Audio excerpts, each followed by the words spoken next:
Hello, everybody, and welcome back to Esoteric Atlanta. I'm so happy to finally be doing this show over the Conjuring, over this particular house for Mystery Monday. We've had to put this show off for a little, well, for many weeks.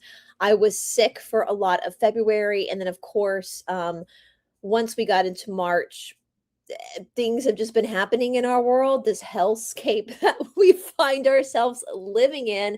So I'm really excited to be here with you guys back for Mystery Monday and doing them live. We're going to start doing them live, which usually you guys know if you've been on this channel for a while, I typically like to pre-record and I like to do my research in the genre of storytelling because storytelling is so big down here in the South. I have my Evil Eye shirt on today. The back of it says it's sending negative energy away because with this story, believe it or not, even though I do believe this house is haunted, with the amount of research that I've done into this particular story involving the Conjuring house, I think the actual evil entities are the living, not the dead. But we're going to get into it. But before we get into it, just some announcements. You guys, if you're watching the replay, we're shooting this on Monday, March 16th, 2026. Just so you know, if you're watching the replay, because this first announcement does have to do with dates and times. This Saturday, March 21st, one of my dear friends, Jessica Jones, she is the cryptid huntress here on YouTube. She has a YouTube channel. She goes out and she hunts Bigfoot. She is going to be speaking at the 2026 Georgia Bigfoot Conference. She's a Georgia girl just like I am.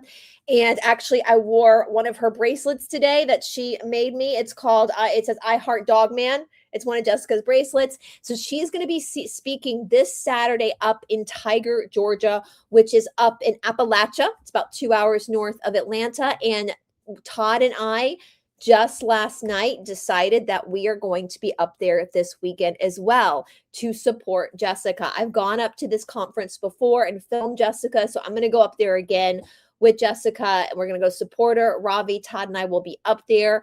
After I get off this show today, we're going to be booking our lodgings. So if you are in the Georgia area and would like to come to the Bigfoot conference, please make sure to go to the website on this flyer because that is where you're going to get your tickets and you can see Jessica speak and you can see all the other speakers talk about their experiences with Bigfoot and other cryptids. And there's also other vendors that are there as well. It's really cool.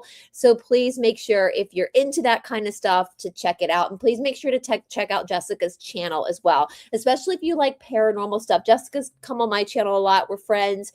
And of course, cryptids are another genre of paranormal activity. I'm more of the ghost girl, whereas she is more of the Bigfoot girl. And so, but please go check her channel out. All right. With that being said, as I said, with this particular story, you guys, believe it or not, I do think the more dangerous players in this story. Hello, our good friend Midwest Night Watchers. We've got JoJo in the house. I know it's a weird time because some people are at lunch, some people are just waking up, all that kind of stuff. But if you like these kinds of conspiracies, before we get into it too, you guys, make sure you check out our members only. We are doing bloodlines on members only, and we just released an episode over Lilith, whether Lilith is actually a demon or whether she's an Anunnaki. And we are also going to be getting into succubus and incubus in our next members only chat. So make sure that if you're like that, you check out the members only. But as I said, with this show today, I believe, in my opinion, the more dangerous players in this story are the living humans, not the ghost. With that being said, let's go ahead and get into our Mystery Monday. Conjuring was released in 2013. It didn't just scare audiences. It rewired how modern horror stories tell true stories. The film presents itself as based on actual events, borrowing names, places, and emotions from a real family who lived in a quiet farmhouse in Rhode Island during the early 1970s. But here's the thing about The Conjuring. The movie isn't lying, but it is editing. It compresses nearly a decade of lived experience into a few terrifying weeks. It sharpens ambiguity into certainty, and it transforms a complicated family history into a clear battle between good and evil, because that's what movies need to do. What gets lost in that process is the human story. The real family didn't live inside a horror film. They lived inside a house, a very old house, on a very old land, carrying the weight of history, grief, and belief long before a camera ever arrived. So today we're stepping outside the movie version of The Conjuring. We're going back to the house itself, to the people who lived there, and to the question the film never really asked. What happens when a place becomes a legend and the legend becomes louder than the truth? But before we go any further, you guys know what to do. Please hit that subscribe button and give us a like. As always, such a huge thank you to all of our Patreon supporters, our Substack donors, and our channel members here on Esoteric Atlanta. We are a grassroots YouTube channel. We don't make any money doing this, and so we thank you so much for all your support and helping us do the work that we do here. If you would like to help support this channel and the work we do here, we have links to our Patreon and our Substack, as well as you're more than welcome to become a channel member. Right now, currently, our channel members, we are going through Bloodline of the Gods and looking deeply at the Rh negative bloodline, not just going through Bloodline of the Gods, but looking at some of my own research in a more confidential, closed, I call it our super secret clubhouse, where we can talk openly about some of the mysteries around the Rh bloodline. We're going to continue to do that with other topics as well. So if you would like to join our membership and become a part of our super secret clubhouse, I would love to have you. And of course, people are able to gift memberships as well if that's something you cannot afford. But nonetheless, let's continue in our Mystery Monday looking at the parent house.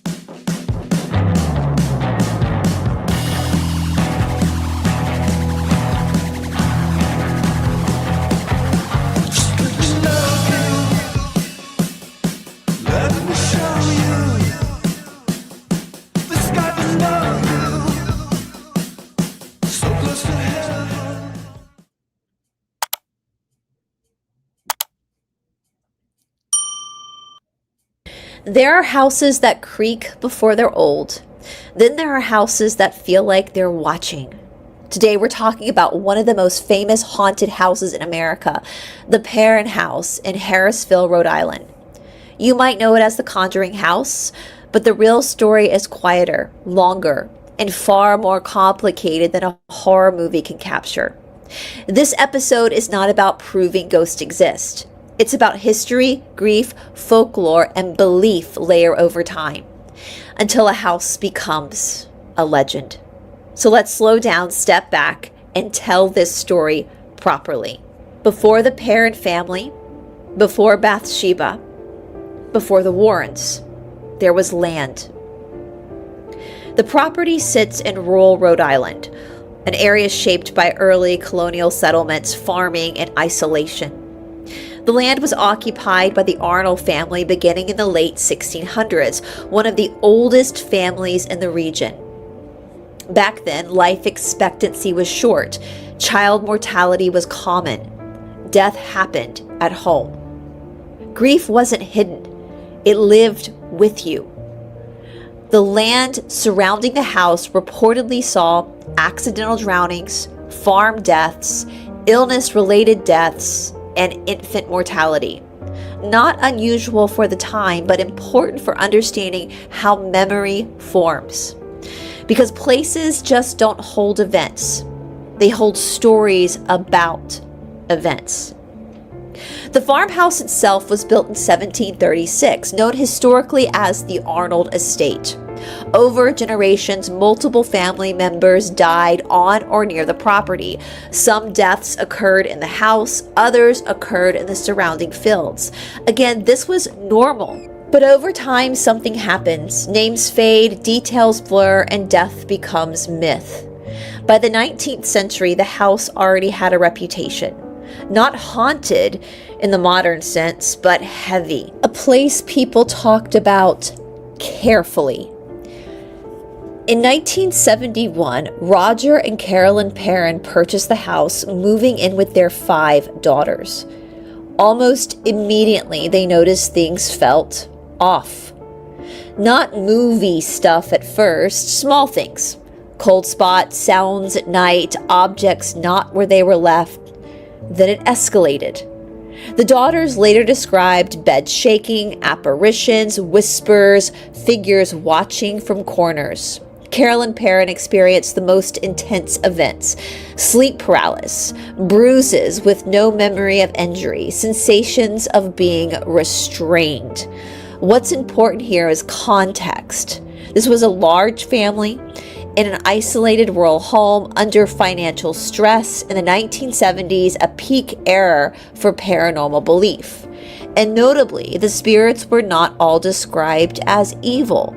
Some were described as protective, especially towards the children. That detail matters, and it's almost never included in pop cultural retelling. No figure looms larger in the Perrin house mythology than Bathsheba Sherman. According to legend, she was a witch. She had sacrificed a child, and she cursed the land. But what do we know historically? Bathsheba Sherman was a real woman.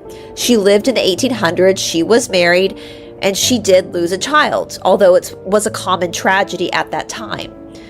One infant death was ruled as natural causes, no trial, no conviction, no contemporary accusations of witchcraft. That being said, her reputation developed later. This is a classical pattern. A woman who lived independently or oddly, who is associated with death, and now is refitted into folklore. Bathsheba became less a person and more of a symbol. Eventually, the parents contacted Ed and Lorraine Warren. Their involvement was brief, less dramatic than portrayed, and later heavily amplified. The Conjuring film compresses years into a matter of days, creates possession narratives, and centers the Warrens as saviors. The Perrin family themselves have said the movie is not an accurate portrayal of events. Carolyn Perrin later wrote House of Darkness, House of Light, which is slower, sadder, and more introspective than the film. Here's the uncomfortable question. Can a house feel haunted without anything supernatural happening? Factors we have at play is old architecture, drafts and sound conduction, sleep disturbance, family stress, and expectation and suggestion. None of this means the parents were lying. It means human experience is powerful. When belief, fear, environmental align, the experience becomes real to the person living it. And once a story exists, it rarely stops growing. And after a brief word from one of our sponsors, Fusion Body Studio, we are going to have a live discussion about this Mystery Monday, this Perrin house, The Conjuring, and especially about Bathsheba Sherman. Was she really a witch, or is she just a woman that's been used and abused over time and been created as the scapegoat for this haunting? I cannot wait to hear your thoughts as we go into this live discussion. Hold tight though as we go through a brief message from our sponsor. Ashtanga yoga is considered to be one of the hardest forms of yoga out there. It is one of the 3 remaining lineage-based yogas, and it is also considered to be the punk rock of yoga. Part of what makes Ashtanga so hard is the jump back and jump through sequencing that is held in all 6 series. So if you're ready to take your Ashtanga practice to the next level, then you're going to love this new workshop video created specifically for you on Fusion Body Studio by senior teacher Todd Roderick. This is a mastery class that's designed to help you unlock that light floating strength that you've probably always wanted. If you've ever wondered how people make these transitions look effortless, this is where you learn the secret. Core activation, bandha engagement, shoulder stability, and the smooth rhythm of breath that carries your body through space. This class is low pressure, step by step, and accessible for every level. Whether you're refining your flow or starting from the basics, you'll build confidence, control, and that signature Ashtanga glide. And right now, you can get 20% off your first 6 months at Fusion Body Studio with discount code BRICE20. That's BRICE20. That's unlimited classes, mobility training, strength flows, breath work, and more, anytime, anywhere. So if you're ready to lift, float, and flow with power, join us at Fusion Body Studio. Unlock your potential, and don't forget to use the discount code at checkout. Everything you need to start your journey is down in the description box below. Now back to the show.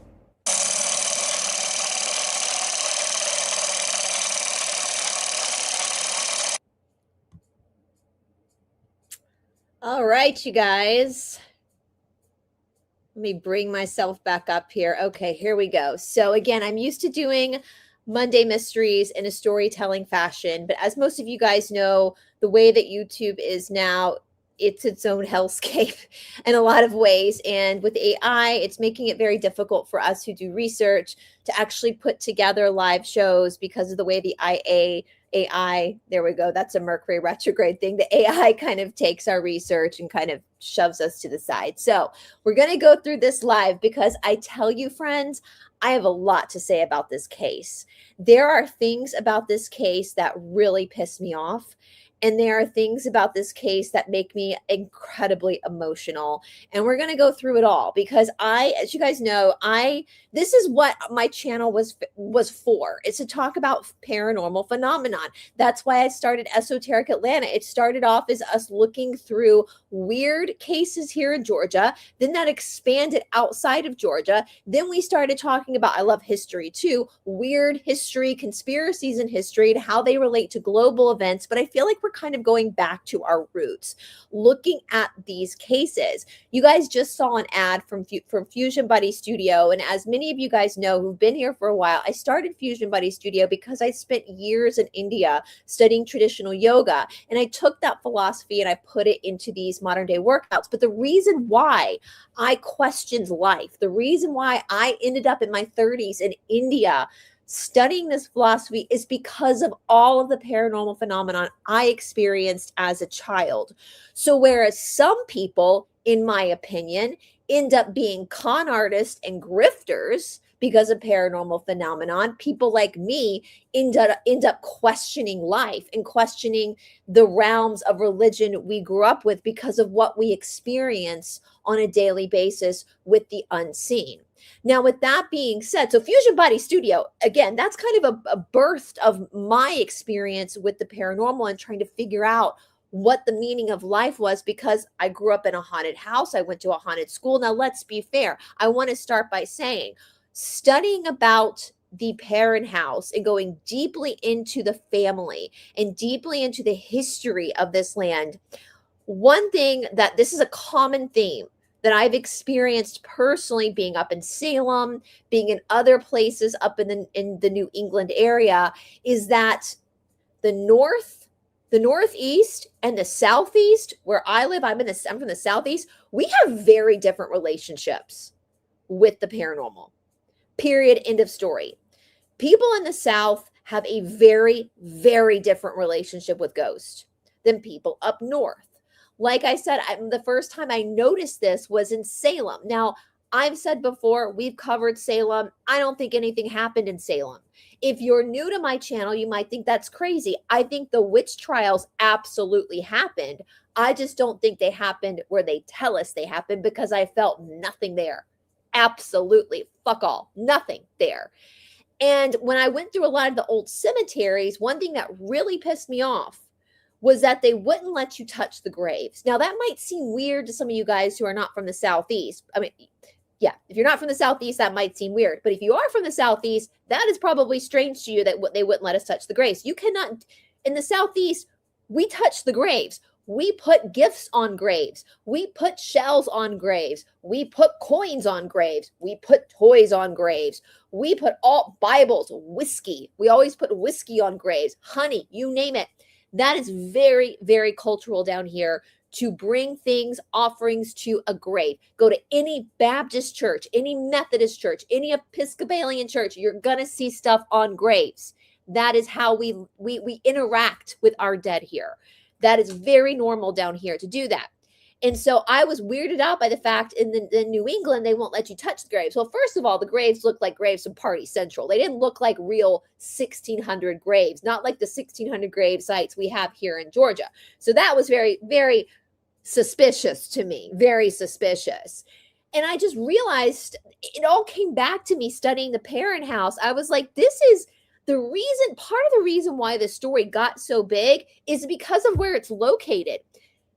One thing Andrea Perrin, one of the kids, talked about, which we're going to talk about Andrea. I have a lot to say about Andrea. I have a lot to say about her and the Warrens.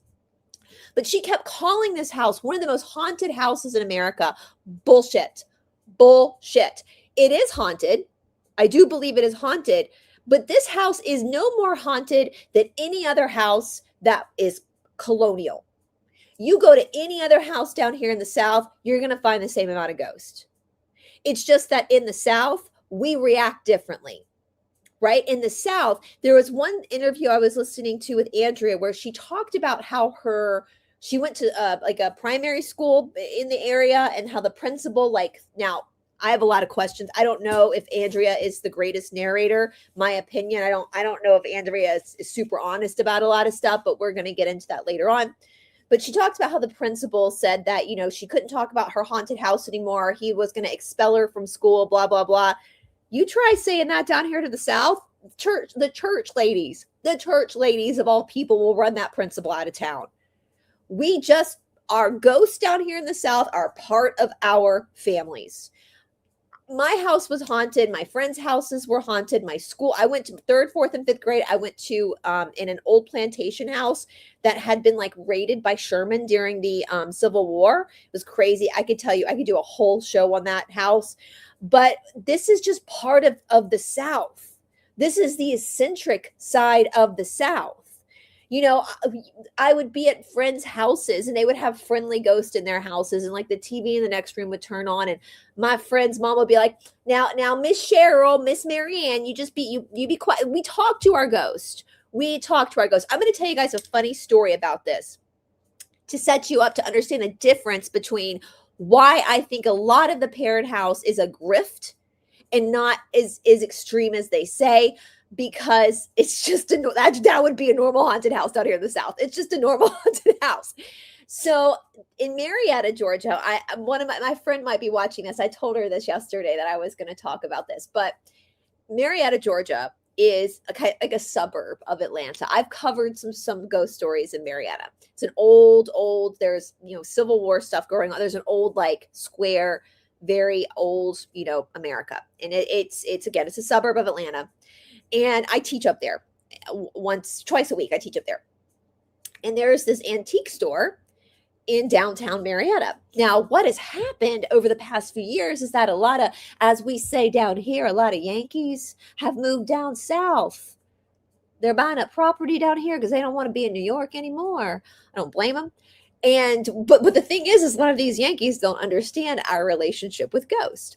So there's this antique store, and my friend told me that there is this ironing board, this old antique ironing board that keeps getting returned to the store because, like, these Yankees come in, they think it's cool, they buy it, but they don't understand that there's a ghost attached to it. There's an old lady that's attached to it. And they wake up in the middle of the night and they see this old lady like moving around their house, and they return it. And my friend said she told the store that next time somebody returns it to call her, because she'll come in. She's from South Georgia, my friend. She's Southern. She'll come and buy it because she's going to train that ghost how to do chores. Like, if the ghost wants to do chores, I'll just train her. And I'm laughing because when I was studying the parent house, the Conjuring house, I was like, bet. You want to experiment? Find a Southern family, a mother, a father, 4 or 5 kids, put them in that house for 2 years. I guarantee you, after 6 months, even, that mama, that Southern mama, is going to have all those ghosts doing chores.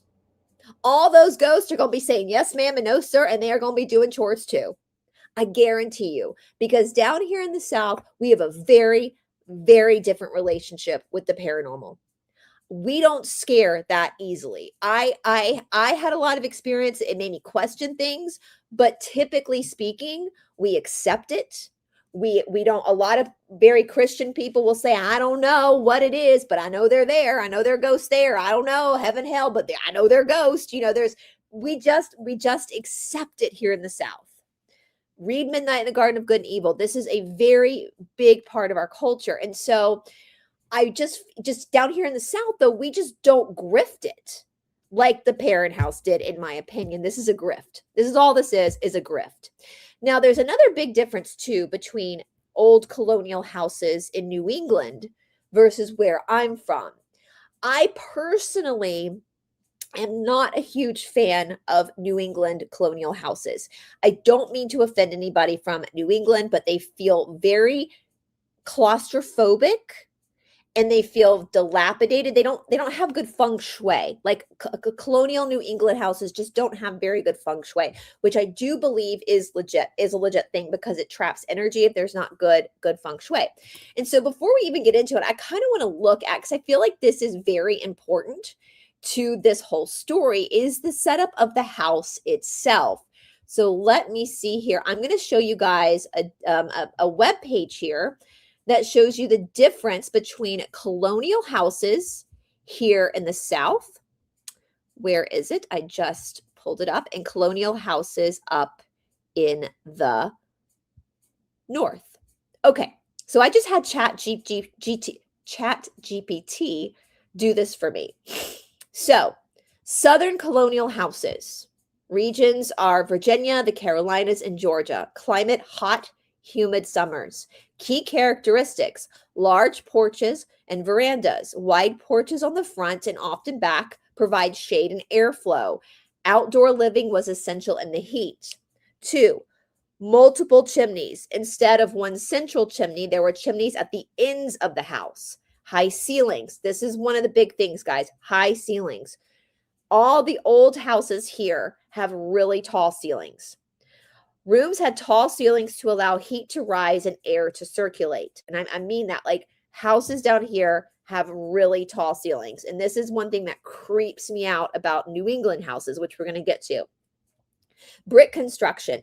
Brick was more common in wealthy homes because clay was abundant and brick helped with cooling. Yes, most houses down here are made of brick. Grand symmetry. Many were influenced by Georgian architecture, which with balanced windows and classical columns. Raised foundations. This is big too down here in the South. Houses are often raised off the ground to deal with humidity, insects, and flooding. So side-by-side narrative: New England colonial, the climate cold; Southern colonial, hot and humid. Chimney in New England was large central chimney, and Southern at the ends of the houses are chimneys. Porches are rare in New England, which every house down here in New England has a large veranda. Roof in New England is steep, where in Southern colonial it's modern pitch. Materials, wood and brick and wood. Let me make sure this is actually moving for you guys. Yes, it is. Good. Okay. All right. Ceilings low for New England and high for Southern. Foundation close to ground. And in the South, it's often raised. So in short, New England colonials were designed to trap heat. Southern colonials were designed to create airflow and shade. This is really, really, again, important. And I think this really has a lot to do with why some of the northern houses might feel more intense than southern houses because of the way the houses are made. Now, the parent house, which is again an old house built in the 18th century. Here is this is like the living room. You see how low those ceilings are? That freaks me out. That where I live right in the middle of Atlanta. I'm in an apartment. My ceilings here in this apartment are higher than those ceilings. It's claustrophobic to me. When you look at the way that the house is built, it's also really bad feng shui. Like energy is just like trapped in there. And the fact that it's on the ground and not lifted too means that energy seeps in through the ground. Whereas in southern houses that are lifted, even though they're haunted, it's a little bit more easy breezy. Yeah. And I just went up in New England. This might sound really, really, really weird. And I apologize if it does. And I don't mean to take offense. I'm trying to just explain the differences from my perspective as a southerner who deals with ghosts on a daily basis, like it's just normal here down here. Um, Up in New England, there's something very weird about the sky in New England. Now, I've lived in England, in actual England. I've lived there where it's way north. And I didn't have this experience. So I don't know what it is about New England because New England is south of actual England, but it feels like up there that the sky is lower. Like if there were a ceiling, if the sky was a ceiling, even the sky feels oppressive and lower up in New England. Not the same in New York. So if you're driving through New York City, which I have done this, driven straight through New York City up to New England, it's like right when you cross into Greenwich, Connecticut, it's like the sky drops and it becomes very oppressive. Down here in the South, we have big blue open skies. So there's just a weird vibe in New England. Like it's got nothing to do with the people. There's just something strange about that area anyway that's not normal, in my opinion. And I've lived a lot of places. So anyway, now when we look at the parent house, so let's go back again to the big story of why we're all here. Like, why are we here? What happened? So again, in 1971, a man named Roger and a woman named Carolyn Perrin moved into the house with their 5 daughters. Immediately, they said that paranormal activity started. There were objects that moved on their own, knocking, sounding in the wall, doors opening and closing, strange smells. Carolyn would often wake with scratches and bruises, and daughters claimed to see apparitions. Now, I want to say this again, just to be clear. I believe this house is actually haunted. Like, I do believe it's haunted, and we're going to get into my theories later. But again, I don't believe it's any more haunted than any other haunted house. That's the house. I do think there's something about the land, which we're going to get into a little bit later. Now, Carolyn, the mother, did seem to be the main target. And I believe that she woke up with bruises and scratches. So this puts Carolyn on a different level of having trauma. And again, this was kind of my experience as a child and as an adult. In past shows, I have shown plenty of pictures of scratches that I've woken up with, bruises I've woken up with. That's part of the reason why we're doing a deep dive into RH negative, because I am O negative, and I've learned that that's very common for O negatives to have a very different, we're going to talk about that. I don't know if it's necessarily cursed, but bring that, hold that thought though, because there's kind of something I kind of think about the land. We're going to talk a little bit about that. So yeah, I'm glad you're on the same wavelength as me. So Carolyn, I think what was going on with Carolyn is either, I don't know her blood type. That's her business. I think it either had to do with her blood type, or maybe she is herself sensitive or a wanderer. And if you don't know what a wanderer is, that goes into the law of one. And that's very common for people who are wanderers like myself, O negative, want to be just attacked by the paranormal. And so I think there's a combination of things going on. I don't think the ghost, now the Perrin family does believe it was one of the ghosts that was attacking Carolyn. We're going to get into it. I personally don't think that. I think that this was something else, a demon or a Lizzie, as we say on this channel, that was attacking her, maybe using an apparition of a ghost. But I just don't, in my experience, actual ghosts don't do that. They might zap energy from you, not intentionally. They might cause things to move or might jump scare you a little bit, but they don't actually. I think people get very confused by this. They don't. I think it's more demonic when you get those kind of attacks. All right, so they then get in touch with the Warrens, Ed and Lorraine fucking Warren. Excuse my language. These two, I know it's not good to speak ill of the dead, but holy, in all of my paranormal situations, no way in hell would I have wanted the Warrens to come anywhere near me. These two are, in my opinion, RIP, but in my opinion, these two were the griftiest of grifters. I don't think these two had any special abilities whatsoever. And this is why, my friends, common sense, I know common sense ain't so common today. I know our timeline, our hellscape lacks a lot of common sense. But back when I was a kid, common sense, when many of you guys were kids, common sense was valuable, like critical thinking skills. So Ed and Lorraine Warren. Lorraine doesn't creep me out as much as Ed. I do think they're both grifters, but she doesn't creep me out as much as he did. So Ed Warren was a self-taught demonologist. That to me is a huge, huge red flag.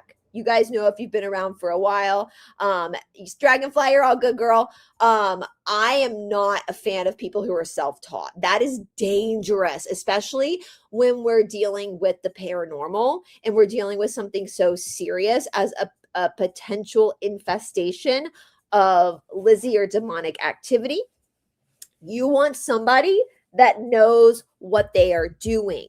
And there are many, many, many, many, many lineages around the world in Celtic culture, in Druid culture, in Native American culture, in Indian culture, there that actually train people through years to deal with this type of situation. Now we see this on YouTube nowadays. Everybody wants to be a medium. Everybody wants to be that, and they have no training, and they don't know what doors they are opening because they don't know what they're doing. They don't have, even the Emerald Tablets talk about this. You guys remember we went through the Emerald Tablets? Thoth was like, you got to be careful. Like, you got to be careful because if you open doors that you don't know how to walk through, it's bad news bears, right? And you've got to really be grounded in your body. And so the fact that he was self-taught was like the biggest red flag to me, first of all. Second of all, did you guys know that he had a relationship with the Vatican? I'm sorry. What? What are you talking about? That he, yeah, he had a very, Ed Warren was like this with the Vatican. I mean, he passed away in the early 2000s, so he did not get to live to see the release of the Epstein files, but I wonder what he would be saying now, trying to cover his tracks. And my thing too is, like, I've been to Vatican City. This was long before I was on before I was on YouTube, before I really knew a lot of conspiracies. I was still very like open spiritually, but I felt funny at the Vatican. The Vatican felt very weird to me. Speaking of claustrophobic. And so Miss Lorraine says that she's a psychic medium and they have this relationship with the Vatican, but she can't see or feel that there's something not right with the Vatican. Like, this is common sense.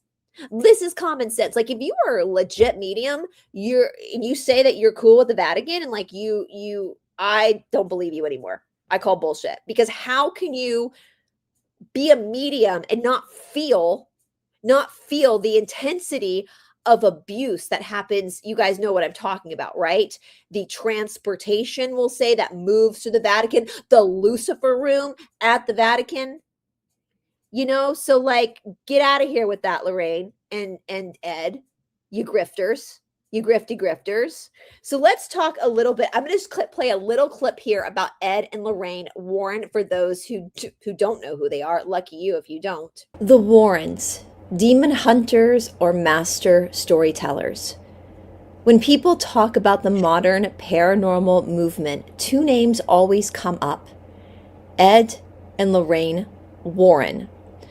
Long before ghost hunting shows filled television and YouTube, the Warrens were traveling around the United States investigating haunted houses, possessed objects, and cases they believed involved demonic forces. They claimed to have investigated over 10,000 hauntings during their careers. Ed Warren described himself as a demonologist, while Lorraine said she was a clairvoyance and trance medium who could see and feel spirits attached to people and places. In 1952, the couple founded the New England Society for Psychic Research, which they described as one of the oldest ghost hunting organizations in the United States. Their approach was very different from the gadget-based ghost hunting you see today. The Warrens believe hauntings follow demonic progression. First comes an infestation, then oppression, and in rare cases, possession. They worked closely with Catholic priests, believing that some cases required religious intervention, and some of their investigations became legendary. One of the most famous was the haunting of the house that became the Amityville Horror House. In 1976, the Lux family claimed terrifying supernatural activity after moving into a home where a brutal unaliving had occurred. The Warrens visited the house and they said they encountered a powerful demonic presence. The story exploded into pop culture through the book, The Amityville Horror, which later inspired multiple films. Another case involved a seemingly innocent toy, a Raggedy Ann doll known as Annabelle. The Warrens claim the doll was manipulated by a demonic entity pretending to be a little girl. They eventually locked it inside a glass case in their Warren Occult Museum, where it became one of the most famous haunted objects in the world. These stories later inspired major horror films like The Conjuring and Annabelle, turning the Warrens into legends of paranormal culture. But the Warrens were also deeply controversial. Many investigators, journalists, and skeptics argued that their cases relied heavily on personal testimony rather than verifiable evidence. The Amityville case in particular has been widely criticized. Several people involved in the story later claimed parts of it were exaggerated or fabricated. Other paranormal researchers have also pointed out that the Warrens often entered cases after the stories already gained attention, which raises questions about whether they were investigators or amplifiers of an already dramatic claim. Critics also argued that Ed Warren had no formal training in demonology, since demonology is not an academic field in the traditional sense. And skeptics say that Lorraine's psychic abilities were never demonstrated under controlled scientific conditions. Yet despite the criticism, the Warrens had an undeniable impact. They helped shape how millions of people imagine hauntings today, not just ghosts, but spiritual warfare between good and evil. And their stories helped launch an entire industry of paranormal media. Whether people see them as true investigators, sincere believers, or master storytellers, one thing is certain. The legacy of Ed and Lorraine Warren still haunts the world of the paranormal. Because every time someone talks about a haunted doll, a possessed house, or a demon in the basement, they're walking in the shadows of the Warrens. All right, you guys. So yeah, I mean, I thought about doing like a whole breakdown on the Warrens, but I think most people know who they are. And Tona, 1980, yes. So that there was a creepy girlfriend situation. I have that in my notes. This, again, it creeped me out too so there's a woman named Judith Penny. I think that's how you say her last name. In 2017, a lady named Judith Penny claims she had a 40-year-long affair with Ed. I mean, people do what they do in their marriages, but it gets even juicier. It started when she was 15 and he was 27. She was 15 and he was 27. That's a PDF file, my friends. That's a PDF file. And it gets better because apparently she claimed that Lorraine made her get rid of a baby. I can't say the word when she got pregnant because it would be bad publicity. So are these good Christian folk just trying to save the world of demons? Or are they demons themselves? I mean, that's pretty bad, y'all. I mean, my personal opinion is that they are organic portals. I believe that the the Warrens did not have their upper chakras. I think they only had their lower chakras, which is what an organic portal is. So they become very susceptible to demons themselves. And so I see, yeah, that's the thing too. The funny thing is, Megan, we're going to talk about it. The Annabelle house it looks like it's actually in the Conjuring house now, which is really, really weird. So I think the Warrens did more harm in a lot of cases than help. And I think that they, their whole shtick was that they would come to these cases that were already kind of famous, like they were already getting a lot of traction, maybe even just locally, and they would come, and then they would come, in and help for free, but then they would make all this money selling the story, making memorabilia, movies about it, and in a lot of situations, especially we're going to see in the Parent House, they made things worse. So and again, as mentioned, a lot of critics have said that they rely heavily on research. So what they do, allegedly, what they would do is these cases would be presented. And so the Warrens, especially Lorraine, would go and research the history so that she could psychically pull up names of hauntings. And this is exactly what happened with the woman Bathsheba Sherman, which we are going to talk about. She's a huge part of this story, and my heart actually breaks for this woman because, anyway, let's hold on that for a second. So let's talk a little bit about what happened when the Warrens got involved with the Parents' house. Then we're going to talk a little bit about the history of the land and the house, because that matters, and that is where we get the story of Bathsheba. So they're having this paranormal phenomenon. Now, again, my opinion as someone who has heavily experienced ghost, as well as like Lizzies or demons. I'm going to maybe try to stick to demons just for a wider understanding. I've been attacked a lot. I've been SA'd. I've been bruised. Todd has witnessed things. It's crazy what's happened to me. There is danger here when it comes to demons. Lizzies, right? Ghosts are just going to kind of, if you don't know how to rein in the ghost, they're going to be a little just annoying. And like I said, if somebody from the Conjuring house is watching right here, you want to run an experiment, hire a Southern family, a Southern mama, Southern daddy, and 5 or 4 little kiddos, send them to live in that house for a couple of years. Guarantee you in 6 months, all of those ghosts will be doing chores in that house, and they'll be saying, yes, ma'am, and no, sir. Guarantee you. Because here's the thing, in the South, we respect the dead. We have a relationship with the dead. We have to say yes, ma'am, and no, sir, to the ghosts in our house as well as kids, so it creates a different environment than just being fearful all the time. Now, when it's a Lizzie or a demon, that's a different story. That's what I think Carolyn was dealing with. And that happens. This is where Lorraine was uneducated. People are targeted by Lizzies or demons not because of anything they've done. It's not because they've dabbled in something or they've done this or done that. No. That's not why that happens.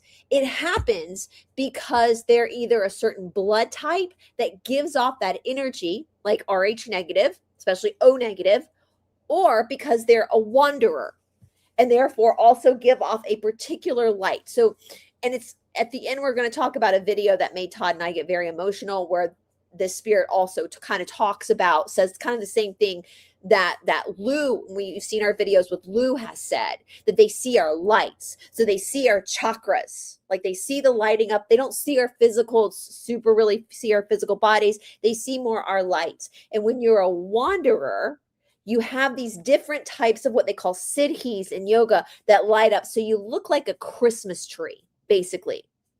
And so that is what the Lizzies are seeing, the demons are seeing, and that's what they're attacking. That's the life force they're pulling, because darkness cannot create anything, only the light can create. So they're attacking the biggest source of light. Now, that does not mean that the person with these siddhis is a better person or a worse person than anybody else. It just means they have this certain quality that's causing them to be a magnet to these forces. It's nothing they've done. And the fact that Lorraine doesn't know this put Carolyn in danger and literally almost killed her in this story. Okay. So this is why, again, it's so important for people to really be careful and make sure that they are working with appropriately trained people to be able to, because this can get, when you're talking about Lizzies or demons, I'm sorry guys, my nose is really itching. Maybe it's because I'm telling the truth. They say your nose itches when you tell the truth. When you're dealing with Lizzies or demons, you're not dealing with ghosts. This is a totally different entity. The two can coexist, but they can also be a very different, they can also not coexist too. Okay. So in 1970, or in the 1974, I think it was around the time where they ended up getting the Warrens somehow. They had, according to one of the documentary podcasts I listened to, they had originally like contacted some like paranormal group in the at the Rhode Island University and province, and there, wherever it is in Rhode Island. Rhode Island, for those who don't know, is it's a very small state.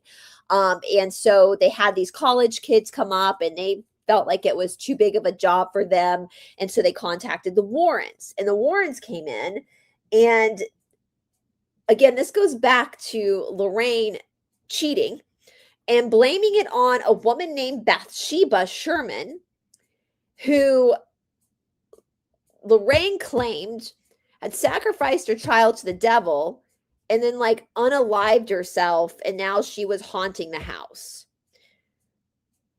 We're going to talk about Bathsheba soon and how Lorraine got this information. So hold on to that. But let's talk a little bit about more that happened in the house when Lorraine and Ed were there. They decided to do a seance one night.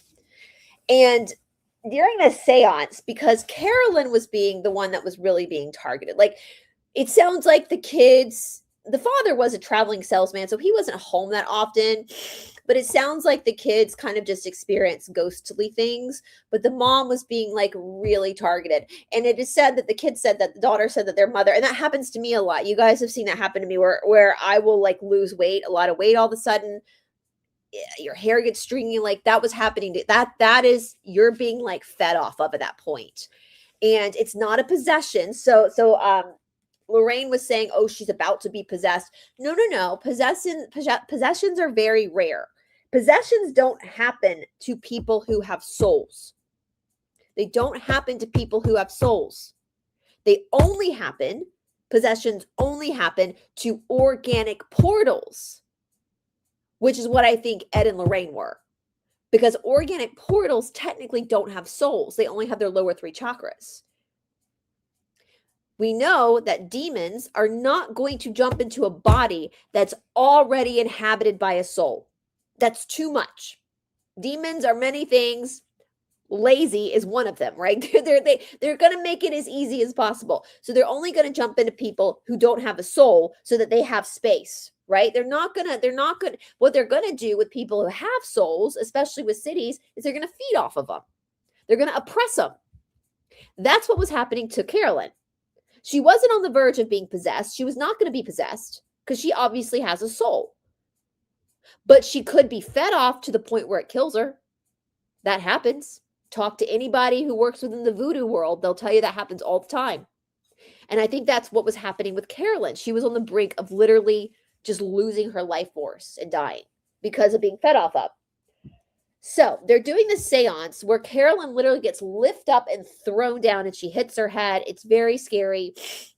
I believe it. I think this stuff does happen. Yeah, it's exactly, Megan. You have to be very careful. We're going to talk again a little bit more about this later on in the story with Andrea, because that bitch, let me tell you, I hate to be mean, but I'm sassy, and this stuff pisses me off when people grift and like lives are at stake. And so the father, when that happened, basically kicked the Warrens out and was like, you are literally going to kill someone, which he had every right to do because he was right. They ended up staying at that house until like 1980 when they sold it. And later on, Lorraine reached out to them. They made the movie The Conjuring. They made millions. Andrea Perron, the oldest, had already written a bunch of books. She made a bunch of money off of it, all that kind of stuff. So let's go ahead and talk briefly about the history of this house.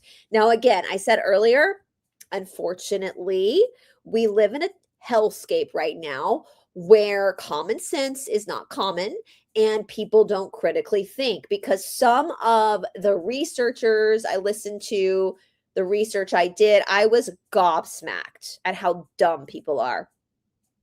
My favorite show, one of my favorite shows is The Traitors, and the season with Gabby where she was sitting at the round table going, I'm not dumb. I'm not dumb. That's what I felt like when I was doing my research. I'm like, I'm not dumb. Like, I'm not dumb. Like, this is crazy. So we go back and you'll see why I'm saying that in a minute, because the excuses people give is stupid. It's stupid. Let me talk about this. Okay, so this house, this land, there was a lot of war that was fought. The King Philip War. We had, of course, coming into the 18th century. We had the end of the 18th century. We had the American Revolution coming into the 19th century. We had the War of 1812, the Civil War, all this kind of stuff. So let's talk about this land. So the land was owned by apparently the Richardson family. They were farmers. They sold it to the Arnolds. Now let's talk about the Arnolds. Where's my stuff on the Arnolds? Because I got a lot on the Arnolds, you guys. Okay. So Burrillville, Rhode Island. I hope I'm saying this right. Let me know for anybody in the Northeast. Yeah, it was made in colonial times. We're going to talk about that, but the land too. We're going to get back to the land. So the house itself, the land had been owned. This is a very rural community. I think it still kind of is a very rural community, but especially back at this time. So this area, I'm going to pull up a map so you guys can kind of see. If you're not, the United States is a huge, huge country. So the red dot is where I'm talking about. I live way down by Florida. So that's the southeast. So the red dot is where we're talking about. This is in the corner of Rhode Island. Massachusetts is right up, and then the Connecticut. So it's close to Providence. It's closer to Boston, these areas. So you have these ports at this time where boats would come in and the people would branch out. This was the edge of the frontier for pre-American Revolution. So when this house was built, this technically, according to our recorded history that we're taught in schools, we have questions about that, but we're just going to go with what they tell us in school. Again, this is the frontier, all right?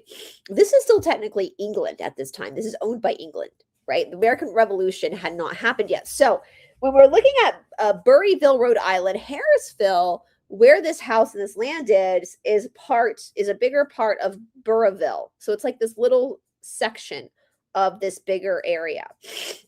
So this was European settlers came in according to the records in 1662. We're just going to go with that for this story.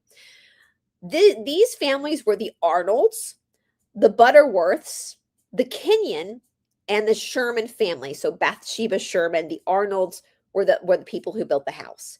Now, what's crazy about this town, and I have to do a slow applaud to the settlers of this town, because get this, you guys, this is juicy, juicy, juicy, juicy. So one of the settlers, or group of settlers at that time, decided that they were going to create a little black, I laugh as I say this, a little black book of the town. Like, this was before reality TV. Before they're creating this little black book. Now, they took this little black book and they this was a compilation of unusual deaths in town, of self-deletions, self-unalivings, of accidents, of murders, tragedies, any type of allegations of witchcraft.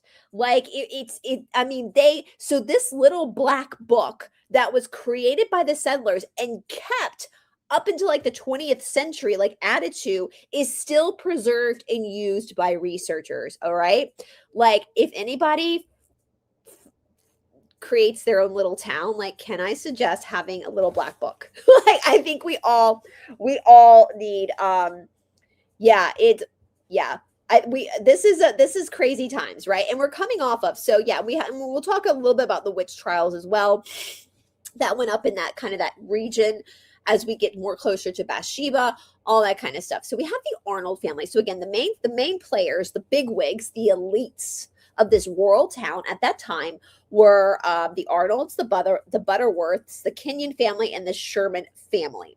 So this is the Arnold house. The house that was built is the Arnold house, which was built, I have the date somewhere around here. I've written down the date. It was like 1736 or something like that. I might be off by a few years, but the house was built 1736, yes. It is one of the oldest homes in the region because it was built in 1736. Now, everybody here in this area, again, they're landowners and farmers. Now, something interesting about the Arnold family, for my Americans listening, do you know who is part of the Arnold family? Part of this group? Old Benedict Arnold. So, Benedict Arnold was born in Norwich, Connecticut in 1741. He died a traitor to the United States in London in 1801. Don't be a Benedict Arnold. That's who this family is. Now, again, not saying that everybody in the Arnold family was a traitor like Benedict, but for all the Americans watching, you know that that's the biggest insult to call an American a Benedict Arnold, because he was a traitor. He during the American Revolution. It was built in 1736. 1736. But same, 4 years different, same. Anyway, so that's the Arnold family. Now, all of these researchers are like, yes, of course, this house is haunted because we have a list. We have a list. This house stayed in this Arnold family for 8 generations, y'all. Which I know that's weird now because taxes and because, you know, the New World Order wants to take our land from us. But there, I said it. But back then, this was not weird. Like, this was normal. This was normal, not just in America, but like in England and Europe as well. You passed land down. My name, Bryce, is my mother's maiden name. If you go to South Carolina, there's so much old Bryce land that was passed down. South Georgia, I covered it. My dad's mom's family, the Bennets, they had tons of land that they passed down from family. This was normal. This was not something that was unique to the Arnold family. It just wasn't. This was how things were done, how they should still be done, in my opinion. I don't think the government should be coming in and taking shit from families. You should be able to leave your land to your children. You know, secret loyalists. That was So you know, that's just normal, guys. Like, so for researchers who are young and studying this house, like, that was normal. There was nothing special about the fact that the Arnold family kept it in their family for 8 generations. Normal for that time. Should still be normal to this day. Something that should have never changed. Okay. Now, let's also talk about some common sense. My grandparents, I was born in 1983. So my grandparents, born in the 20s and 30s, were all born at home. That was normal back then, to be born at home. Like, I need to look into this, like, when it became normal to be born in a hospital, where I was born, where my mom was born, my dad was born. I don't know when that happened, but for most of modern history, we were born at home. There was a birthing room in the house. Like, that again was not abnormal. So having this birthing room in this house is nothing special. This is, again, very normal for most of the colonial times and post-colonial times. Also, you know what else was super normal? Dying at home. That was sort of super normal. 2 of my grandparents passed away in their own house. My other 2 were in hospice, but you know, this is not something that would make this house any more haunted. God, my nose is really, I've been sick too, you guys, and my nose is itching so bad doing this show. So maybe the good ghost of that house are like cheering me on, because that your nose itches, it means there's truth being told. But so they have all these lists of people, like in October of 1844, Edie Arnold, died of illness at the house. Now, in May of 1844, the same year, 5-year-old Abigail Arnold died in the house. Now, we're going to talk a lot about Abigail because there is an Abigail that's in the house, a ghost that's in the house. And some people say it's the 5-year-old. Some people say it's a woman. She's a good ghost. We're going to talk a lot about her. I don't know. There could be 2 Abigails, family names, people, recycle names. Well, in the black book, so in this little black book, we have a Susan Arnold that unalived herself by hanging in 1866. She was 50 years old, okay? Now, I'm always very suspicious of a hanging. I'm very suspicious of hangings. I don't trust a hanging. Now, I know this was 1866, so there's not a whole lot we can do to like go back and like research this. But if you've ever, yeah, exactly. It's itching too. It's like itching like crazy. And they say that if that happens, that means that there's a truth being told. So maybe that hopefully it's very annoying when you're on camera though. So I apologize, guys, but it just is what it is. So why am I suspicious of hangings? Because if you've ever studied executions, I'll just say that one time. When they did a lot of hangings, this isn't an easy way. Like, this is not an easy way to like remove yourself or remove somebody. You have to figure out the weight of the person, how high to have the rope for it to actually work. If you go back and watch a lot of reenactions of this, you'll see them like practicing with like potato bags to practice with the weight. So for any person to try to do this to themselves is nearly impossible. It usually doesn't work. You also have to register the fact that even if you're desperate to be gone, your body's still naturally going to fight against it. That's why people tie like heavy tons of weight to their bodies when they like jump off a bridge into water, right? So because they know their body is going to react against it.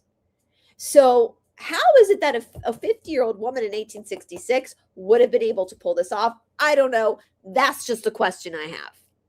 I don't know if this was actually a self-deletion or if this was an unaliving, right? Oh, you were born right up the street from me. Piedmont Hospital is literally right up this. I was born in South Carolina, but Piedmont Hospital is literally right up. I could probably walk there. That's awesome. So question Susan's passing at 50. Now, interestingly enough, her husband, John, I believe it was her husband, he also self-deleted by poison. Maybe it wasn't her husband. It might have been her son, because this was 1911 that John Arnold, this is all in the Black Book. This is the juicy Black Book. He self-deleted by poison in 1911 in a place called Paris Green. So he wasn't on the property, but he did self-delete. Now, this is interesting because there was this man named Jarvis Smith. Now, Jarvis Smith was kind of the town drunk. He was kind of a hellion. Well, his body was found in the barn of the Arnold estate in 1898. Question mark. How did his body end up there? So, now Prudence Arnold was an 11-year-old, and she lived in Uxbridge, Massachusetts, or she was living there at the time. She'd been orphaned, and she was living with them. And Uxbridge is very close. It's just like over the state line. And she was staying with the family at 11 years old, and she had her neck sliced at 11 by a farmhand because she refused to marry him at 11 years old. Now, that is still young for the 17th or the 19th century. We talked about that with the whole Joseph Smith shit. That still was PDF files, right? So there are some strange occurrences here. However, again, if you look through any family line, you're probably going to find the same thing. So this is where I was like, I'm not dumb. Most houses are going to have a history like this. Doesn't mean, and granted, a lot of these houses are haunted, but it doesn't mean that just because people died on the property or there was weird stuff going on, shenanigans, that a lot of souls do just move on, right? So that's where I was like, I think you guys are giving a little bit too much credit to this, because this literally, go to the next town over and find a colonial house and do research on that house, and you're going to find the same stuff. But with that being said, a lot of people who really believe that it's so many ghosts doing it, think that all these spirits just came home. I don't necessarily believe that, which we're going to get into my theories in a minute. Now let's talk about Bathsheba Sherman. So who was Bathsheba Sherman? So Bathsheba Sherman was born Bathsheba Thayer in 1812. She was born to a very elite family, meaning that this is the same Thayer family, allegedly, that started Brown University. So she's more of a province girl, more of a city girl. And she ends up marrying Judson Sherman in 1844. Now, remember, the Sherman family is also a really elite family from this area. Now, this, my friends, is the 19th century. So this is in the 1800s. She lived to 1885. Now, I actually looked up, let me see where I have it. I have her grave up. Let's just look. I did some research myself into her grave because of Sugar Lips Lorraine Warren and her little story she told, Bathsheba Sherman can't have nice things anymore, even in death, because people have started to go to the grave and they have started to basically defile her grave because of this story that old Sugar Lips Lorraine decided to tell. No, which it's, to me, that's like so selfish. Like, you mean to tell me you're going to just ruin somebody's reputation even in death, you selfish bitch, just to make some money? All right, so here is Bathsheba Thayer Sherman. So she was born in 1812. She died in 1885. All right. Now, let's look here. She was 73 when she died. Bathsheba Sherman, born Bathsheba Thayer on March 10th, 1812, in Burrillville, Rhode Island, was a 19th century woman whose life and death became the subject of basically, after she died, she became subject of a controversy and legend. She married Judson Sherman in 1844, and together they had 4 children, all of whom tragically died in infancy or early childhood. After Judson's death, Bathsheba remarried Benjamin Green in 1883, but she passed away 2 years later on May 25th, 1885, at the age of 73. She's interred at Harrisville Cemetery. All right, so she basically passed away of a stroke. So I did some digging. So here's her spouse, here's her children. So we have Julia Sherman, who was 3 when she passed away. Edward Francis Sherman, who was 2. Herbert Sherman did live into adulthood. And then you have George Edgar Sherman, who died again at 3. So I followed Herbert's line down. Oops. I hate it when it does that. Okay, hold on one second. Let me go back here. Are we still? Yeah, good. Awesome. We're on Herbert's page. So I wanted to see if she had any family living. So Herbert, her son Herbert, he died at age 51, but he had children. One who only lived to like 19. This one lived a little longer, so I followed him. Her grandson, he had a daughter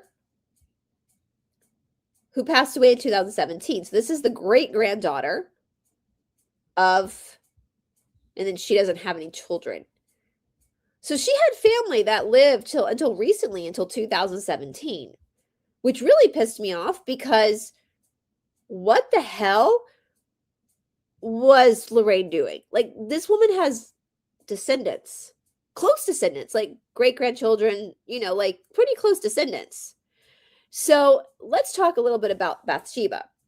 So she created that story because 3 of I guess she had studied the records. So how would she have learned Bathsheba's name? Well, this is a small area, right? This is a small area. So, and Bathsheba came from a pretty elite family. So did Judson Sherman. So you're going to have records of these people, especially a small, and the name Bathsheba is a weird name. So I'm sure she picked her name because look, that name is strange. And so she picked Bathsheba to be the scapegoat, that she was a witch, that she killed her children to sacrifice them to the devil to have eternal beauty, and she ended up unaliving herself by hanging. That's what Lorraine said, because one of the ghosts that they see is a woman with a crooked neck. Like she's been. Well, the problem is Bathsheba died of a stroke at 73. Yes, she did lose 3 children very young, but again, check the next house. They probably did too. Unfortunately, this was common. Does not mean this woman was practicing witchcraft. We also go back to look at the Black Book. Now, in the 19th century, this was not the Salem witch trials, right? They weren't executing people for alleged witchcraft in the 19th century, like they were in the 17th century. However, if someone was accused of witchcraft, then they would have been written in the Black Book.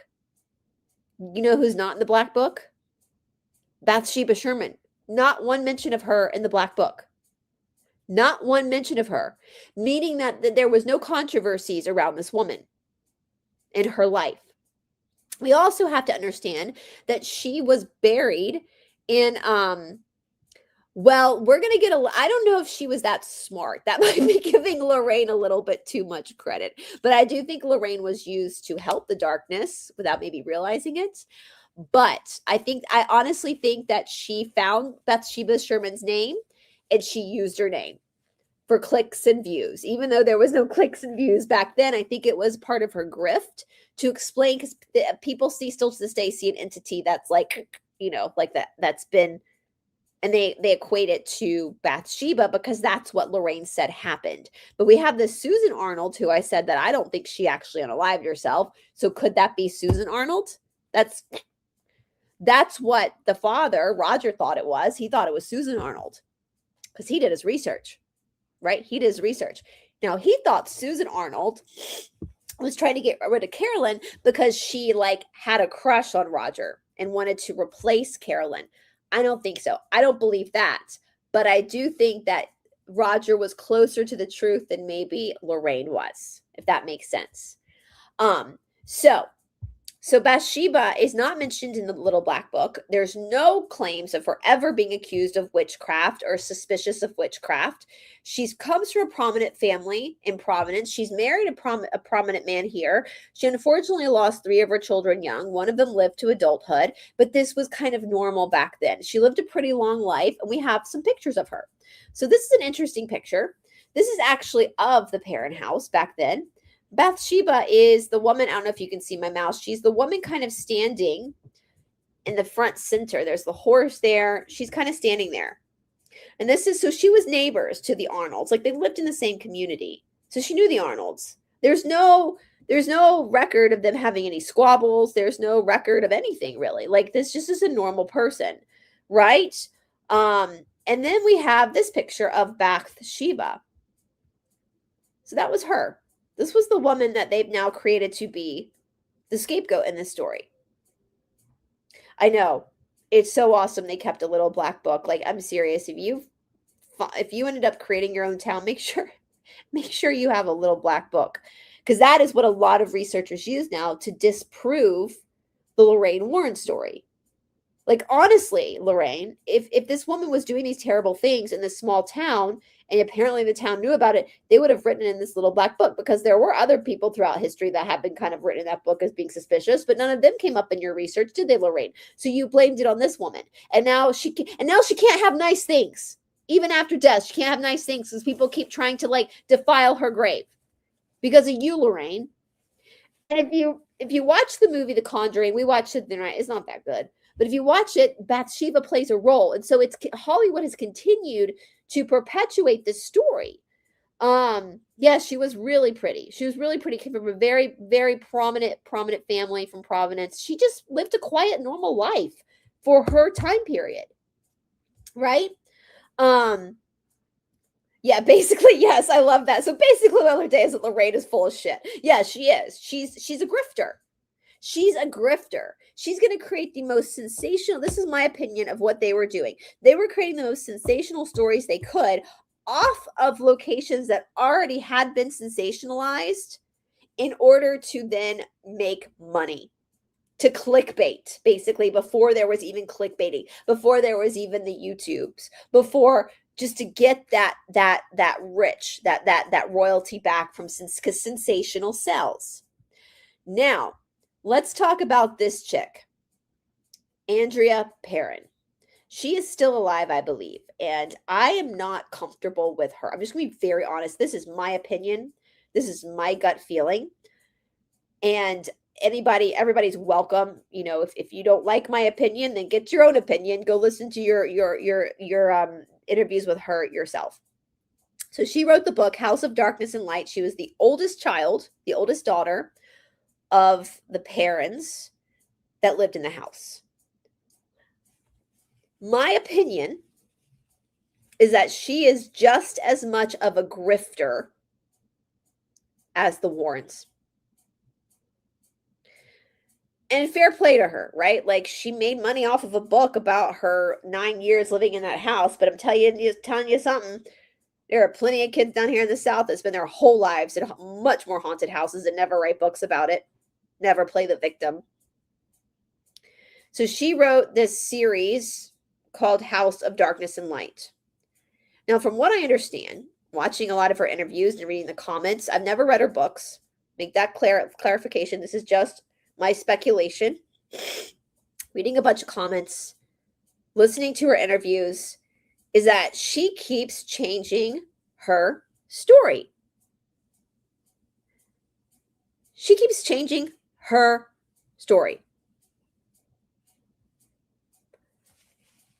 Not once have I changed any of my haunting stories. Not once.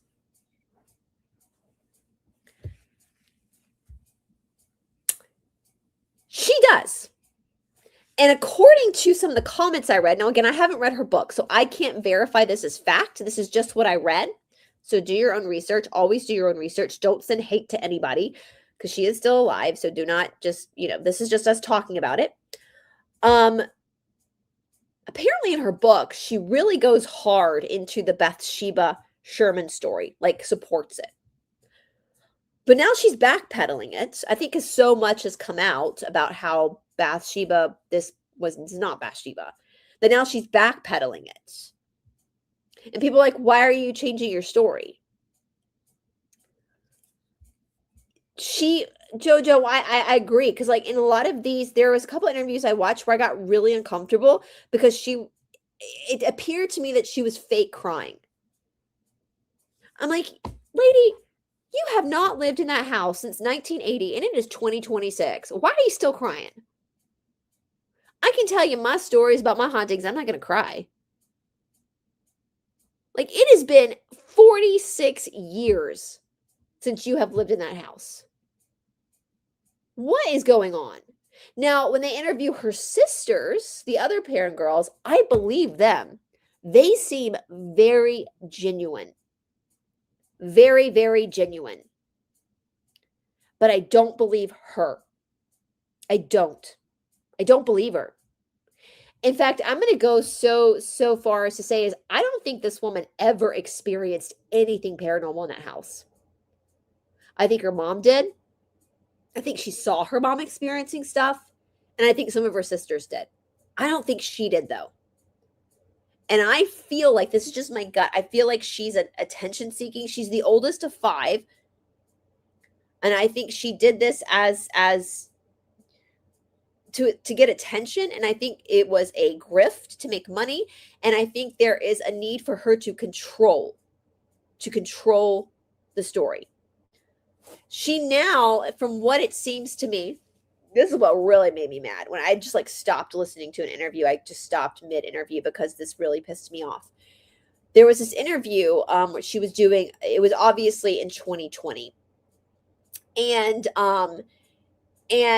she kept talking about, I'm going to have to be careful how I say this again, the fancy flu that was going around in 2020. Getting all emotional about it and how people need to understand as all these people are dropping dead around the world and I'm like, you claim to be this bearer of truth when it comes to the paranormal and you can't figure out that was a scam. You can't, you claim, Andrea, to like feel the spirits and now you know so much about this, but you couldn't tell that 2020 was a scam. And it's in the Epstein emails. Like that is not even an opinion now. That's a fact because it's in the Epstein emails.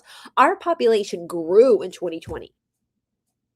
So you lost all credibility at this point for being a spiritually knowledgeable because you fell for one of the most obvious scams that, was so most of you guys, that's how we found each other because it's like, what the fuck? This is all a lot. Like, shit's not adding up.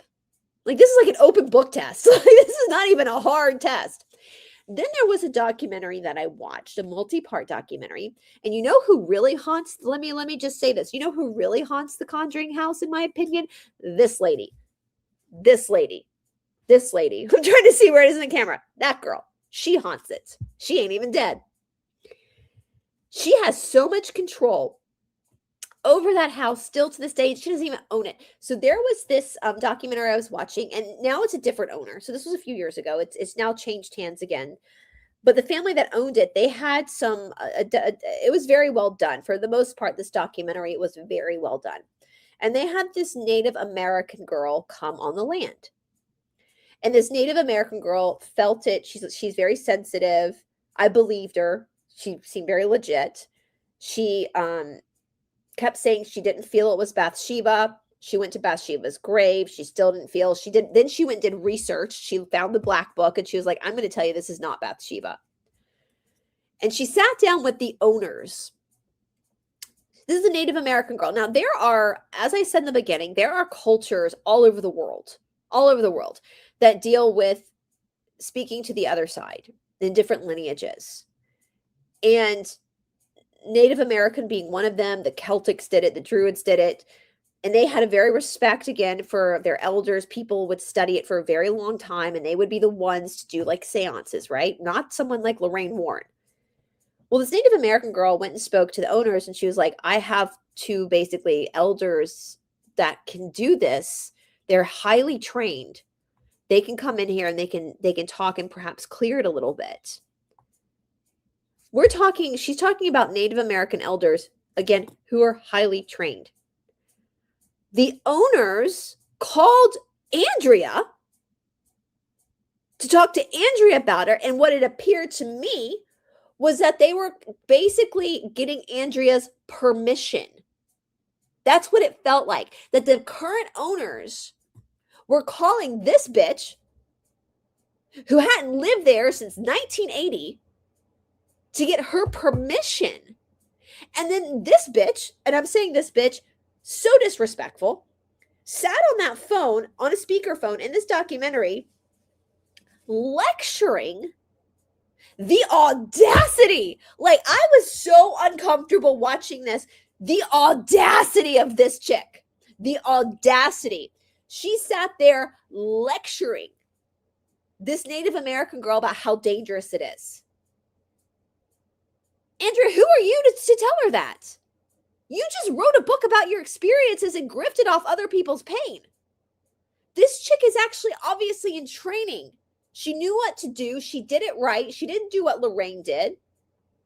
And she was willing, and she kept saying, it won't be me. It will be one of my elders. I'm not going to participate. I'm not trained to do it. She was even her herself was respectful of the boundaries. That turned me off of this chick right away. I was like, oh, this chick, in my opinion, this seems like narcissistic abuse and narcissistic control, because she's obviously still through her tentacles controlling this house when she never owned it. Her parents owned it. She did. She was a kid.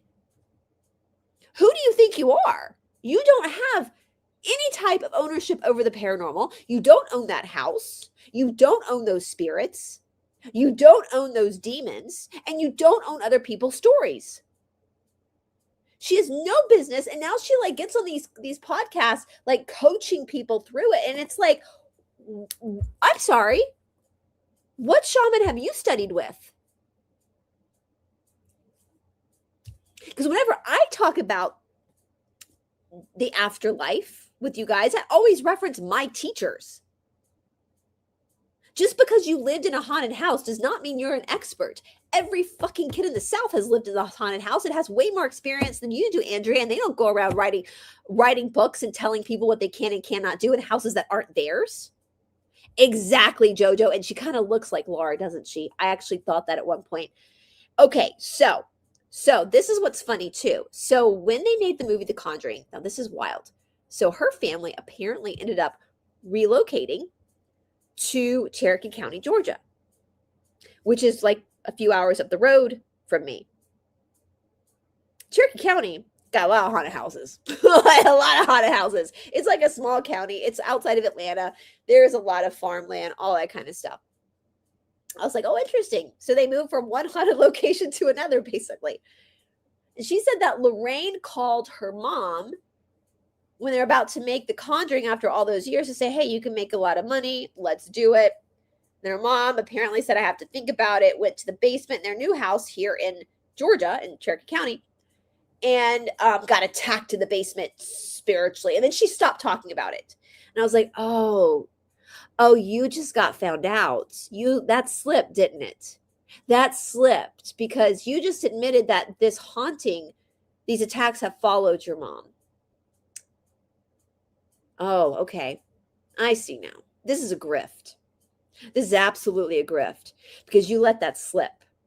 That this is not the only time, that the parent house is not the only time that your mom has been spiritually attacked, because you just let it slip that she gets attacked here in Georgia too.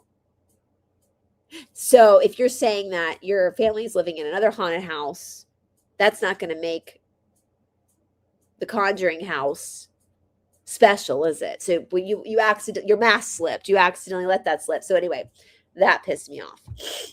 So my theory, this is my theory, and then we're going to talk about something that made us cry in the sweetest of ways. But I just want to get through my theory first, and I would love to hear y'all's theories. This is my theory. I think the house is haunted. Absolutely. But I think the land is like Skinwalker Ranch. I think this is another Skinwalker Ranch. The minute I started researching this was the first thing that hit my gut, and I'm trying to learn as I work more with Lou to like really listen to my gut, because most of the time my gut's right. I just ignore it. Same with you guys. How many times have we had those conversations on live shows where you guys are like, if I just listen to my gut, same. Our gut's always right. So I'm trying to listen. I don't have any proof that this is like Skinwalker Ranch, but I think this is a Skinwalker Ranch situation. I think there's a portal here. I think that things have been done on this land to open that portal. I think that there's a lot of Lizzie's demons that come and go separate from the house. I think the house is a different story. I think the house just happens to be on the land, if that makes sense.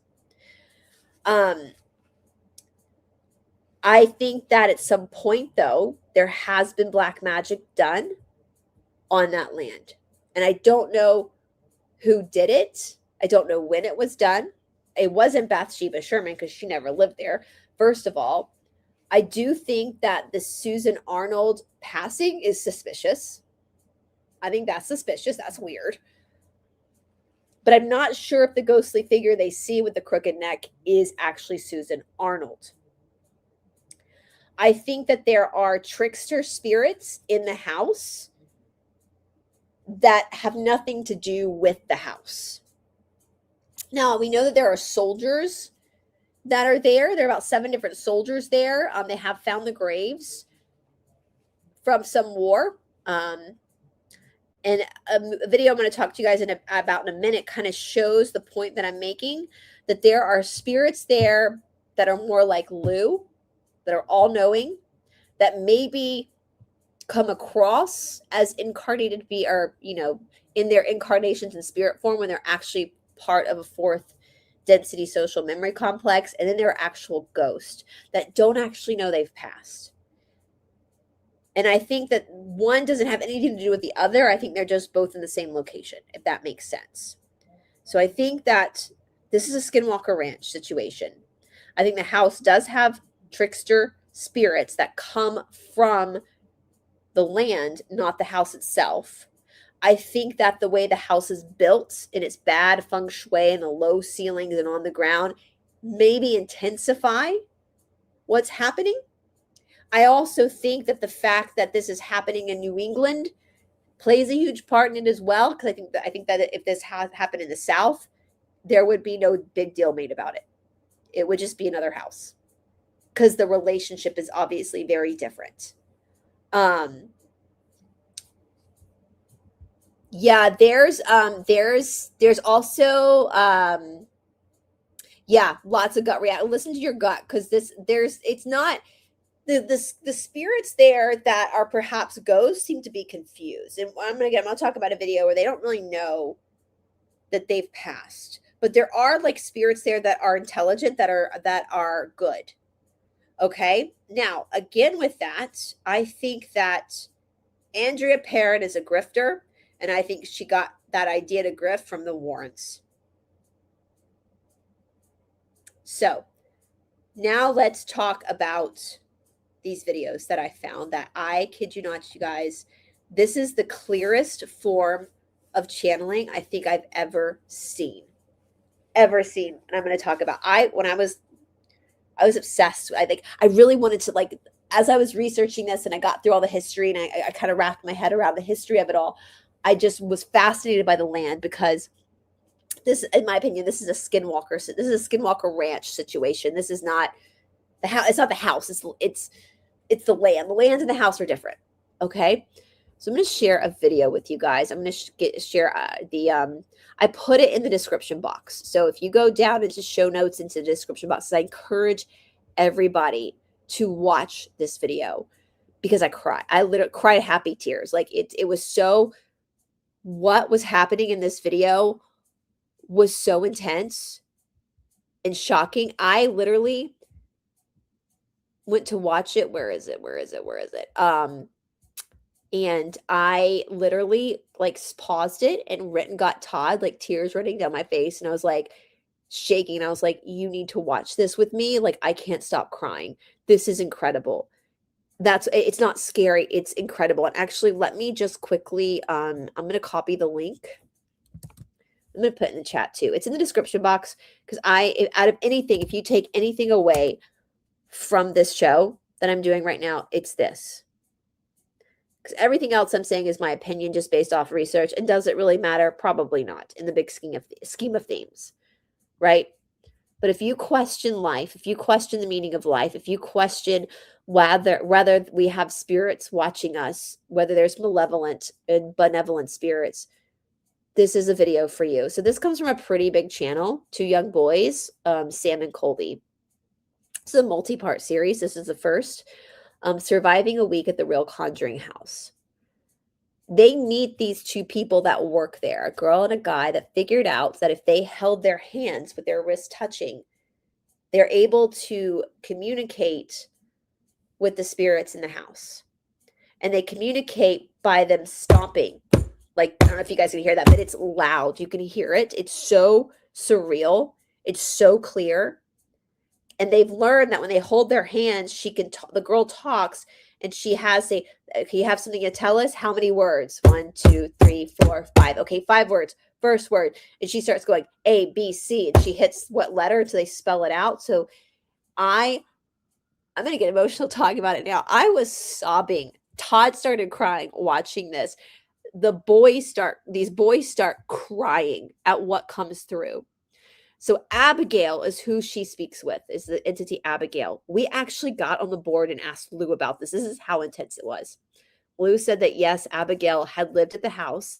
She lived there. She imprinted the energy, and now she's in fourth density. She's a social memory complex, and she comes through as Abigail to help. She also protects that land, because there are Lizzies there. So she comes and she protects the people. And Todd said something. He was like, the way she clicks, the way she communicates, he was like, oh my God, it feels just like it feels just like the way the pendulum, Todd's like, this is Lou. This is obviously they don't know about the law of one. And Lou was like, yes, we come across the way people can take us. So I'm going to pull the cursor in. So hopefully it's around the 20-minute mark. This happens. And I'm just going to scan through. I hope you guys are seeing that. Let me know if you're not seeing that, because I have it pulled up on a different screen. Let me pull it down a little bit so I can see if you're seeing. Yeah. It is I wish he's actually selling his car right now, so he can't hop on, but I just would love for you guys to watch it. And I hope that Todd, we can go. It's about the 20. I'm looking at both screens now, about the 20-minute mark. Satori and Cody, and they hold their hands together like that, and they're able, and you hear it, and you look at his face, look at their faces. And his grandmother, not to give it away, but this guy's grandmother comes through, and he just burst out crying. Like it is so intense. Libby, he starts crying. That's his grandmother. And he just burst out crying. And I just, it is incredible. Like he had to take a break. It is one of the clearest, you guys. Like I get, Abigail had a message for us. We had to continue to find out. Like it makes me emotional. Just I've watched it so many times because it's so intense. I'm getting emotional now, and I channel. Like this is crazy. Like I'm getting so emotional, but it's just so intense. And we're watching it on YouTube, right? Like I can't imagine watching over you. I can't imagine like, and they were saying stuff. Allison and Ben, that's his siblings. And he was nobody. They wouldn't have known that. They wouldn't have known that, you know. And they all these names came up, like, and one of them were their great grandfathers, and they like, you know, and he's just sobbing. It's crazy what comes through. And so I would this his family came through. Like this is one of the most, regardless of whether it's in the Conjuring house or not, this is so important, this footage. I feel like this, and it's so funny because in a session we did with Lou once with one of our friends, Lou forgot the name of Zoom, and he called it the telepathy TV. And it took us a while to figure out what he was saying. Like, what do you mean telepathy? And I was like, oh, Zoom, because they forget the name sometimes. And Abigail, in one of the parts, they ask her like, why are you so eager to talk to these two kids? And she said something like, well, you have the magic picture box, the TV, YouTube. You have the magic so this message can spread. And it just makes me emotional because it was all love. It was all love. It's very intense. It's I mean, it's still affecting me, and I channel all the time. Like, and it's just still affecting me. And it was so I would watch it again in a heartbeat. And the beating is so, you can hear it in the camera, the feet, and the fact that these two like people figured out they could do this, and they do it, and they take them around to different locations where they blindfold them, and they don't, just to make sure to show people that there's nothing being, I mean, you could tell there's nothing being rigged. Like it's you know, they're not charging for it. It's not that, you know. And that is the one thing that I took away from this. Like, besides the Warrens being grifters, in my opinion, and Andrea being a grifter, in my opinion, besides the fact that there's a lot about this that is just blown out of proportion, for all of that bad stuff, I feel like that, and the fact that these two people work at the Conjuring house and people can come see them, I feel like that makes it all okay, because they're truly helping people. And so I'm gonna, you guys, please watch that, especially if you are interested in the paranormal. And let me know your thoughts. I mean, even Todd was like, let's try it. I was like, we channeled together with the workout. He was like, let's try it. Let's you know, that is something that's worth sharing. And Abigail does warn them. I know Jojo watched it. Don't go in the woods. Like, she warns them over and over again. It's like Lou being like, don't go to this particular mountain. It's a portal. There's bad stuff. Lizzie's she doesn't say Lizzie's. They say words, you know, like, you know, communicate to you the way that you want to be communicated to. And so I just, that, I mean, for these two kids, and you can tell those two young boys, they're young, they're like in their 20s. You can tell they're good kids. You can tell they're really good kids. And the fact that Abigail was like, you have the magic picture box. Like, you know, like, you can help people. You can show this and help people. It makes me emotional, you know, that's service to others. But there's a scene where, I don't know, I think it's in the second part too, where a girl comes in and there's a soldier outside that she locked eyes with, a ghost. And Abigail is able to go talk to him. And it's so peculiar because I was like, oh, he's a ghost. She's fourth density. That's the difference. Yes. And because the ghost doesn't know that he's not alive. He wants to leave, but he thinks that will be going AWOL because he's a soldier, but the battle passed hundreds of years ago. But Abigail's not going to tell him that because of free will, but he wants to talk to this girl, Amanda, who's living in our times. And so Abigail goes back and forth because she knows all, like Lou knows all. She knows all. But the ghost doesn't know all because he's a ghost. So it's interesting. And they asked, like, how did Abigail know that you guys could do this? I'm paraphrasing, and the girl says, we asked her that once, and she says we have like lights that go up. That's what Lou said about our lights. So I was getting chill bumps because I was like, this is exactly the same way that Lou explained it to us too. This is exactly the same thing. I was like, oh my God. And we got to that part about lights. Todd had already gone to do something else, and I like screamed. I was like, Todd, I was like, it's the same thing Lou said to us. Like they're saying the same thing. And so I would highly suggest, beyond anything, in this Mystery Monday, almost 2-hour episode, that is the most important thing I suggest you guys watch. But besides all the grifting, all the craziness, watch that with the two young people holding hands and talking to Abigail, because that is what's important, because it's all about love and support. And they ask her about the other side. And the girl and the guy say, we've asked her before, but she says there's a lot she can't tell us, which is kind of what Lou says too. But she just says it's good. It's good on the other side. And so hopefully that brings a lot of peace to people, that there is life after death. Death is just a changeover. And so exactly. It's yeah, exactly. And so in this whole, and I discovered that video late into my research. Like the first thing I researched first was like the history, like the story. What's the story? What's the news? Todd said when he lived in India, Patabi Joyce's wife Amma would come down every day and be like, what's news? So whenever I sit down to do my research, I'm always like, what's news? What's the story? What's news?